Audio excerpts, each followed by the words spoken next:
halfway through book 8. Spoiler talk time. So, let me get something through real quick off my chest. I was fucking right. Fuck you, Shime. I always knew. I always knew there was something about him that just did not sit right with me at all. Just something weirdly. Just in this fucking book. Are you telling me that other timeline Shime did all of this so that he could get Chuaning for himself? What? Let's talk about Shime's little plan, okay? Mr. Oh, I didn't do anything. Moron did all of this himself. Blood is on his hands, not mine. I am not the reason why he killed all those people. When, yeah, you are. You planted the flower into him, basically just killing off any kindness that he felt for the world so that he would go deranged and crazy and believe you're his master. Because, what are you, a demon? I feel like you're a demon. You're an orphan? Are you a demon? You had to be a demon. Who else got the fucking flower that way? And of course, he brought back to life in a puppet form, basically it's a walking corpse of the Emperor to use as a weapon because Shime is not strong. He's weak. He doesn't have that much magic ability. So he has to be sneaky about shit. But the fact that he had the gall to say that Moron is the problem and that Moron is just a crude man who would never understand anything and that Shime understands Chuaning more. Like literally, there is a part in this book where Chuaning asks Mei, like, do you even know him? Like, do you actually know Moron, who wanted to save the earthworms, who wanted to build houses for the poor because he knows what it's like living on the street? That is the person he said was evil and did all this on his own. No, that is not how this works, Mei. Okay? Fucking knew that you were always it. Granted, it is the Mei from the other timeline, but this son of a bitch, he set this whole thing off by planting the flower into Moron and then faking his own death, which led to the whole point of him becoming the Emperor. It's like literally, and he still has the gall to be like, I didn't do anything. It's not my fault. He's crude. I fucking hate him. I love the part where Chuaning was basically, he figured out who it was, like, after a good chunk of time, and he literally just says, I wish you died on that snowy mountain day. I wish you died during the Heavenly Rift, and that you're a bastard. You're a straight up bastard. I want to see if I can read to you the whole thing where, like, he's trying to compare himself to Moron. Like, bitch, you have any right to even compare yourself. The part is basically Shime says, is that really what you think of me? Is there nothing else you wish to say? And then Chuaning has something to say, and there is no need for you to compare yourself to Moron. You aren't even worthy of comparison to Shu Shangling. I'm sorry I mispronounced that name. He at least had real passion and wasn't afraid to act on it. He wasn't like you. You're just a bastard. And yes, you are a bastard, Mei. You've always been a bastard. You've never cared about anyone but yourself. Look at this face and tell me that that's not a deranged man. That is a deranged man. That is a crazy fucking man. And I'm just highlighting everything in this book. It's beyond crazy. So this book is literally making me cry because I feel so bad that Chuaning blames himself for everything. He doesn't blame himself for Moron specifically going evil. He does feel bad that he didn't catch it in time because as his Shizun, he should have been like, I should have noticed, I should have questioned your switch in behavior and like the things that you said did not equate to your actions later on in life. Like how he said, I want to make money so that I can give Shizun all the candy and the sweets in the world that he would want because he wants to take care of him, and how he brought up the fact that he was saved by a monk and everything because we all know that it was Chuaning who saved him and everything. And Chuaning even said that the reason why he liked Mei was because he thought that he could empathize with the world and people's, like, plight. And he said that he didn't have that. When in reality, the monk dude actually was mad that Chuaning cared too much for the humans and, like, the public to not obey and listen. Everyone wants to make Chuaning obey and listen to him. They want to use him as a prize. Moron was used as a tool. This boy could not have a normal fucking life because someone decided you have way too much magical ability. I want to use you as a tool and I don't think you're a good person. So I'm just going to make you evil. Like he was set up to fail from the very beginning. And then halfway through here, Mei set up a trap, basically having the Emperor off a bunch of people in public. Obviously, he looks exactly like Moron, although technically he's older and he looks more like a walking skeleton. Because, Okay, so you've seen Moron, and he has a tan and everything, and he's clearly still in his 20s, versus the pale white ghost dude who's in his 30s. They're clearly the same.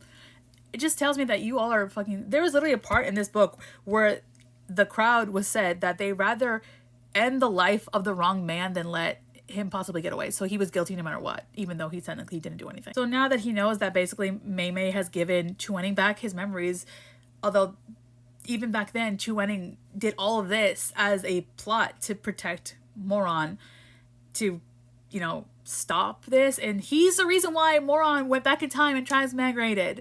He was the reason. So, like, he wanted to save him. He wanted to give him a better chance at life. And then Mei Mei just keeps fucking shit up. Although, like, at the end of this, halfway to where I left off, and I'm honestly just taking a break from reading this because this is too much dramatic, is the fact that it literally states that Moron is not Moron. He's not the nephew and not the cousin of Phoenix and everybody else in that sect. And I'm just like, what the... Apparently, hold on. She said it was 8 years ago.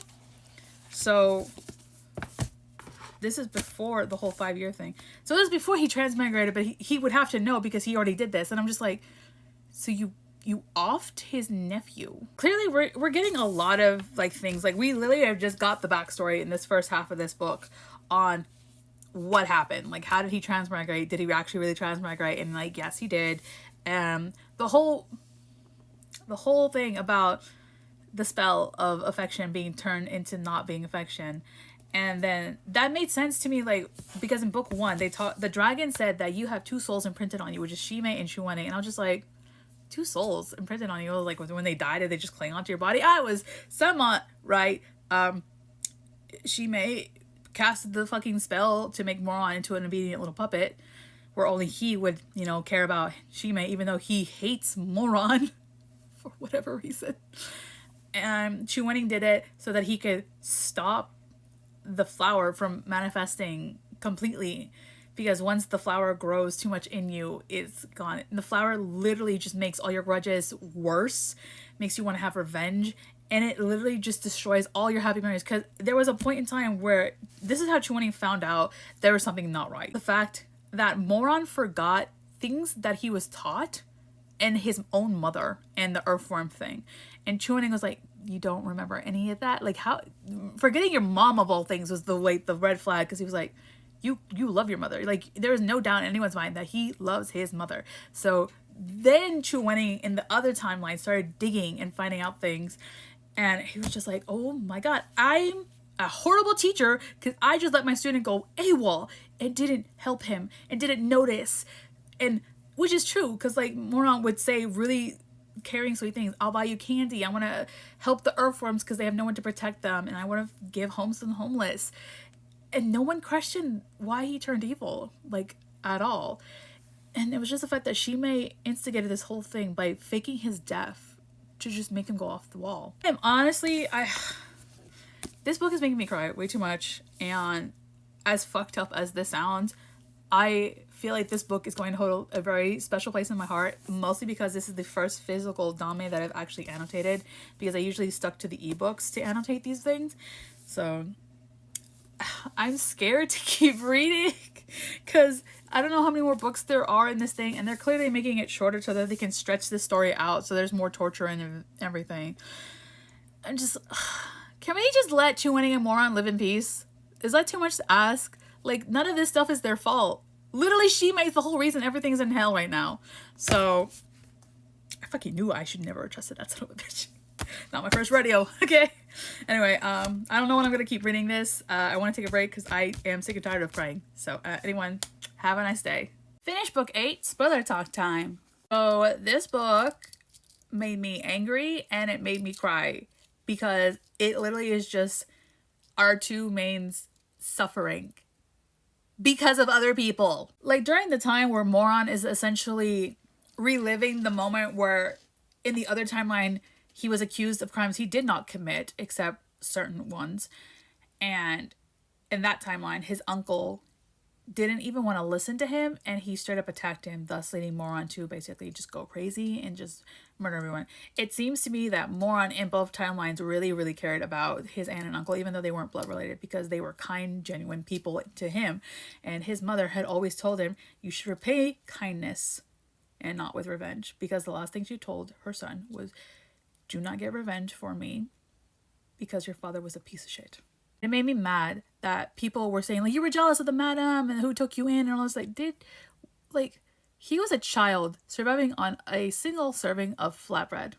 That was it. That's all he would ever get, is a single serving of flatbread. So he was malnourished. He wasn't taken care of. His one token of kindness that Chu Wen gave to him as a child was burnt because they thought he was filth and he was in squalor. So, yeah. And everyone knew how they treated Moron. Everyone knew. It was an open secret, and they didn't care. And the one person that actually truly cared about him, which was his mom's best friend, was then used and essentially sold to a greedy merchant because the madam of the house wanted to get money off of her because she was about to buy her freedom, even though she gave her a years of her earning to get Moron to stay in the house. This clearly just shows me how horrible a majority of these people are. I've stated it before in a couple of videos ago, where I said that I do not feel bad for the people that Moron killed as an emperor, because I feel like he was justified in his actions. And there was a character who says, like, oh, you were dealt with like bad fate, like that was your fate, that was literally how, that was just you. And I brought something up when I was discussing things with my friends about the book, and I'm just like, what was Moron's crime? Really, like, why was his fate this? What was Chu Wening's crime to have a fate like this? My friend and I agreed that his only crime, technically, to have such a horrible life since the day he was alive, like born into society, was being alive. His mother fell in love with Silvertongue, genuinely. And his crime and punishment for the thing his mother did without thinking it was bad was being alive. That is literally it. Because even at the end of this book, Shime is just still a horrible person and thinks that Moron is worse. There was someone in the book, though, that did ask somebody, is like, okay, so you think you have the right to pass judgment because you think you are closer to holier than thou than anything else. When I'm just like, no. Moron ended up basically ending those people's lives because of what they did to him. So even though he was quiet and obedient and took the blame for the little brat and was beat and basically starved since he got there, he never did anything wrong. And this bitch from the pavilion who wanted to pass judgment on him brought in witnesses. And the first witness she brings in an old man who clearly doesn't really remember things very well. No, human memory is actually very not useful when it comes to a court of law, because you can actually trick the brain very easily. Illusionists do it all the time, and it's been proven that the mind can be altered. So this old man out loud said, I have had head trauma. I cannot remember something that long ago. And the bitch had the nerve to say, we're just here to serve justice. Just tell us, just answer the question. And I'm just like, his memory is not right. He is remembering the spoiled ass brat of the madam versus Moron, who was the forcefully adopted child of her. He wasn't even treated like an adopted son. He was treated like a fucking slave. In this timeline, he at least had his uncle and aunt's support just a little bit, enough to explain his side of the story. And yeah, there was people who were like, they felt bad for him, but they also said like, oh, so he did this for revenge. And I'm just like, he was literally framed for the murder of that tofu girl. And he didn't do it. The things that boy suffered in the jail cell while they were going to investigate, when in reality, the man of the house knew that her son was the one that actually ended up ending that tofu girl's life. She bribed the guards and judge to basically just don't look at it. He's an orphan. No one's going to care. Just don't look closely into it. My son and I are going to move on in the world because that's what we deserve. So when he later on became, vengeful and ended the lives of those idiots, I felt nothing for them. I felt like, yeah, they deserved it. That is justice. Because he was an innocent victim who was going to get framed for the murder of someone who he didn't even touch. He was literally almost, I can't really say the word, but there was a moment in the book when he was in jail where after he was being beat, there was a criminal who thought that he should do what Moron did to the girl as revenge, which was disgusting. The guards actually stopped at that point because that was a little much for them. Beating a child obviously was not above their pay grade, but like what he said out loud was probably way too much for them. So when Moron got a hand of the machete and just like started going ham and setting the place on fire, I think he deserved that revenge. Okay, he was not planning on living. Moron was going to take his revenge and just die with everybody else. But for some reason, this boy survived. And it was because he survived miraculously. The investigator just used him to not lose money for the uncle. Because the investigator knew that Moron was not the nephew. But he did not care. He was going to lose money, okay? It's all about greed and power. They don't care about anybody. Whole, like, justice scene. And then, lo and behold, the fucking pavilion is working with Shimei. A fucking course. And I have a feeling that in the next book, Shimei is just going to set the whole pavilion on fire because they don't need him anymore. Because all he wanted was to take Moron's core. All he ever wants from Moron is power and power and power. Not only power, but also to just steal Chuaning and use him for pleasure, for himself. There's actually a part in this book that I want to read to you that just really points the picture as to why Shimei could never replace Moron, because he has a shallow understanding of what Chuaning and Moron's actual relationship is. This is on page 286, and this is basically Chuaning's thoughts on everything so far. Before he discovered Moron had fallen victim to a mysterious spell in this state, he hated Moron, but he hated his own shameless heart more. Despite his humiliation, his hatred and painful disappointment in Mo Wuyu, he couldn't help a thrill of pleasure when Moron held him, when he had sensed his own secret craving for Moron to never stop. His opinion on Shimei during this, because at this point Shimei has tied him up and is planning to basically, do the thing. He says this, but it wasn't the same with Shimei. He didn't know how he'd fallen into such a strange and vivid nightmare. But when Shimei laid his hands on him, he felt only fury and disgust. His stomach roiled at his touch. He didn't like it in the least. There's also a part where Chuaning blamed himself for Moron and Shimei having these feelings for him. He's like, what did I do? What did I do to make them think this way? When, from my understanding from the books and everything, Chuaning was never really openly affectionate with any of his students. He was mildly tolerant and cold at best because he could not really communicate his own feelings and thoughts because of his past childhood trauma. Let's be honest, that boy needs therapy. But there is a part where I'm going to give something funny. When Shimei tried to basically deflower Chuaning, a golden dragon put himself in between this thing, and the emperor stopped him. Surprisingly, the emperor's corpse is very much kind and somewhat sweet to Chuaning, because for 10 long years he's been alive, feeling cold and alone, and he just really wants Chuaning back. So literally, thank God for the emperor, because if it wasn't for the emperor, Chuaning would most likely be messed with over and over again.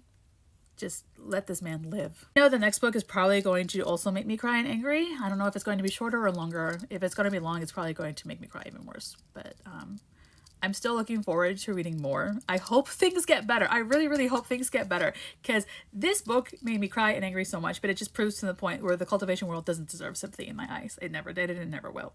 So I have a new book coming to read, and it's going to be a lot lighter than this. So that is my thoughts. Everyone have a nice day.